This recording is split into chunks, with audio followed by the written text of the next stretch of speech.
आज से बाद कार्तिक मास लगने वाला है। कार्तिक मास में कुछ विशेष बातों का अगर वैष्णव लोग ध्यान रखें तो भगवत कृपा सहज प्राप्त होती है। मैं आपको पुराणों के अनुसार कार्तिक मास में विशेषतः क्या करना चाहिए, इनमें से कुछ चीजें भी अगर कर ली जाएं तो वैष्णव भगवान के परम धाम को ही प्रस्थान करता है। ये निश्चित है, इसमें मिलावट नहीं है। वैष्णवों का परम प्रिय मास है कार्तिक मास।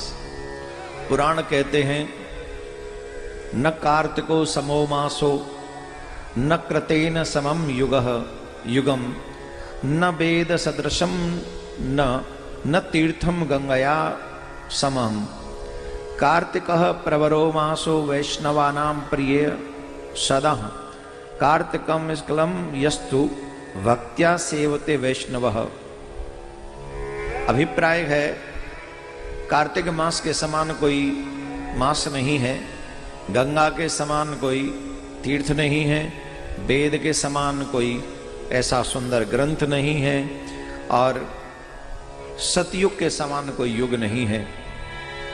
वैष्णवों को विशेष प्रिय है कार्तिक मास। कार्तिक मास में वैष्णव लोग अपने भगवान की बड़ी सेवा पूजा करते हैं और कुछ कार्य ऐसे हैं जो छोटे छोटे ही हैं पर कर लें तो उनका कल्याण हो जाए। जैसे नदी इत्यादि मंदिर इत्यादि में जाकर दीप दान करना। कुछ चीजें बता रहा हूं, ध्यान से सुन ले, अलग से बना लेंगे। दीप दान का बहुत बड़ा महत्व है कार्तिक मास में। आपके यहाँ कानपुर में तो गंगा जी हैं, निश्चित एक दिन जाकर या तो हर दिन जाकर कार्तिक मास में एक दीप दान करें। दीप दान करना चाहिए, ब्रह्मचर्य का पालन करना चाहिए, शीघ्रता से सुबह ब्रह्म मुहूर्त में उठना चाहिए, ब्रह्म मुहूर्त में उठकर स्नान कर लेना चाहिए, संभव हो सके तो भूमि पर शयन करना चाहिए। पूरे कार्तिक महीने में शरीर पर तेल नहीं लगाना चाहिए। शरीर में कार्तिक मास में तेल नहीं लगाना चाहिए। जितना संभव हो सके कार्तिक मास में तुलसी माँ का पूजन करना चाहिए। नित्य तुलसी के संध्याकालीन समय में माँ तुलसी के समक्ष दीप दान करना चाहिए, पूजन करना चाहिए, जल देना चाहिए तुलसी माँ को। तुलसी भगवान को विशेष प्रिय है। जो तुलसी की सेवा करते हैं भगवान की विशेष कृपा उनके ऊपर होती है। इसलिए जितना हो सके कार्तिक मास में तुलसी की सेवा करें और तुलसी विवाह में सम्मिलित होना चाहिए। हम भी कोशिश करेंगे वृंदावन धाम में इस बार तुलसी शालिग्राम विवाह किया जाए। बाकी के आप लोगों को जिनको भी अपने अपने यहाँ अपने अपने हिसाब से सम्मिलित होना चाहिए। कार्तिक मास में अधिकतर दालों का सेवन नहीं करना चाहिए। अधिकांश दालों का परित्याग कर देना चाहिए, उनका सेवन न करें। ये जो कार्तिक मास है ये वैष्णवों के लिए मोक्ष का द्वार है। इस कार्तिक मास में आप जितना अपने गुरु के द्वारा दिए हुए मंत्र का जाप करें, गोविंद नाम का जाप करें, कृष्ण नाम का जाप करें।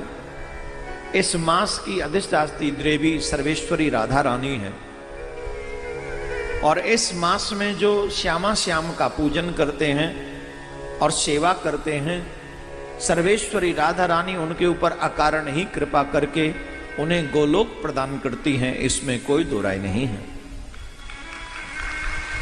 इसलिए कार्तिक मास आने से पहले हो सके तो एक समय अन्न का भी आप नियम कर सकते हैं कि दिन में एक ही समय अन्न लेना है।